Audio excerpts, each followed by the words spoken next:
Piste 7. Accro aux réseaux sociaux.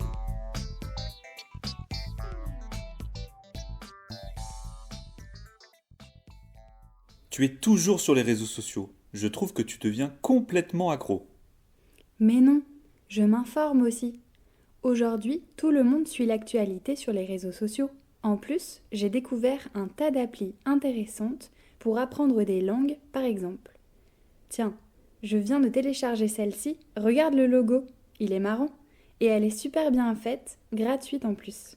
Tu ne vas pas me faire croire que les réseaux sociaux sont fiables pour l'info. C'est surtout pour se montrer, parler de sa vie, se mettre en valeur. Moi, je trouve ça trop envahissant. Et puis, tes données privées sont publiées partout. Il n'y a aucune sécurité. Et pour apprendre les langues, il y a l'école. Oh là là, qu'est-ce que tu es vieux jeu? Il faut savoir vivre avec son époque. Personne ne t'oblige, mais tu rates un tas de trucs super. Tant pis pour toi.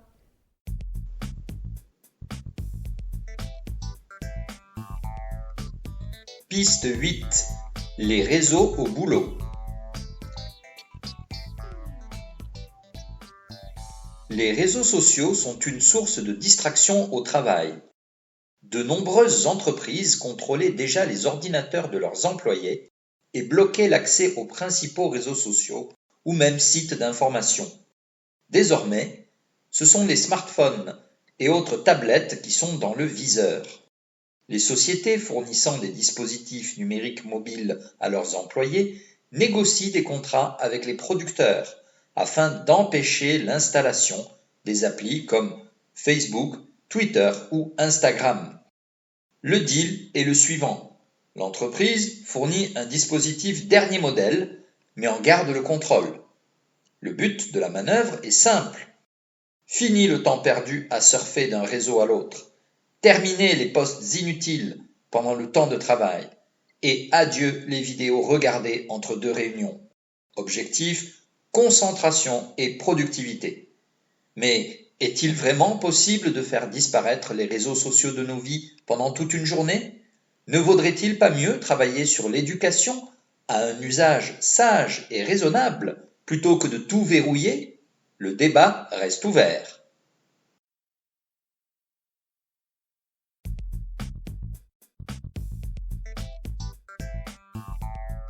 Piste 9.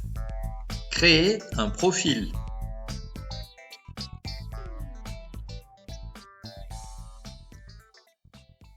Tu n'as pas encore de profil sur ce nouveau réseau social? Mais qu'est-ce que tu attends? Il est méga génial! C'est là que tout se passe aujourd'hui. Je vais t'aider à t'inscrire, si tu veux. Merci. En fait, j'ai du mal à paramétrer les conditions d'accès. Je ne veux pas que mon profil soit public. Tu crois que c'est possible? Je voudrais publier des contenus juste pour mes amis, enfin, mes vrais amis. Et je voudrais suivre aussi quelques influenceurs qui m'intéressent. Comment on fait? C'est hyper simple. Tu sélectionnes ces options de confidentialité ici et là, puis tu valides.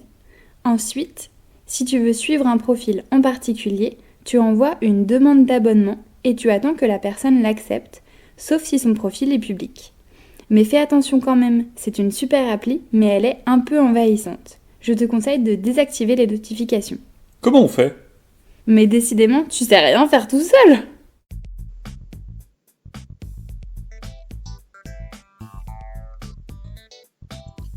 Piste 10.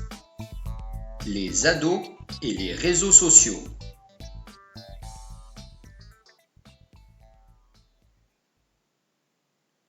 Les ados accros aux réseaux sociaux sont aujourd'hui de plus en plus nombreux. Parents, adultes et professeurs sont souvent démunis pour faire face à ce phénomène en constante augmentation. Les spécialistes constatent surtout un cruel manque d'éducation et une absence de dialogue.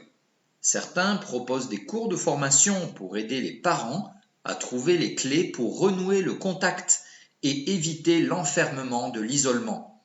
Il ne suffit pas de priver les jeunes de leur dispositif, car cela pourrait créer des tensions supplémentaires.